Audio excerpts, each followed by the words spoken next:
একটা জীবন চলে অন্য প্রাণীর যৌনতাকে ঘিরে। এই পেশার নাম অনেকেই জানেন না, আর যারা জানে তারা মুখ টিপে হাসে। বাংলাদেশের অনেক গ্রামেই এখনো টিকে আছে এমন কিছু পরিবার যারা জীবিকা চালান ছাগলের প্রজনন করিয়ে। সকাল হলেই দূর দূরান্ত থেকে মানুষ ছাগল নিয়ে আসে পাঠার সঙ্গে ক্রস করাতে। এটা একদম নিয়ম মেনে হয়। প্রথমে জাত দেখা হয়, তারপর দর কষাকষি। 150 থেকে 200 টাকা নেয় এক একবারের জন্য, কখনো আবার বাকিও রাখতে হয়। দিনে এক একটা পাঠার পেছনে 300 টাকা পর্যন্ত খরচ হয়। খাওয়াতে হয় ভালো খাবার, শরীর ঠিক রাখতে হয়, না হলে কাজই হবে না।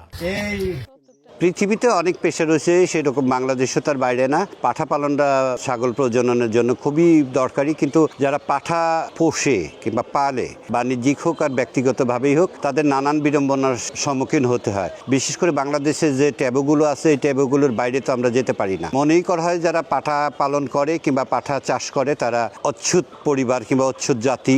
পরিবারের সন্তান কিংবা বিবাহযোগ্য মেয়ে থাকলে তাদের সাথে কেউ মেয়ে বিয়ে দিতে চায় না, এবং পাড়া প্রতিবেশীরাও তাদের সাথে খুব মিশতে চায় না।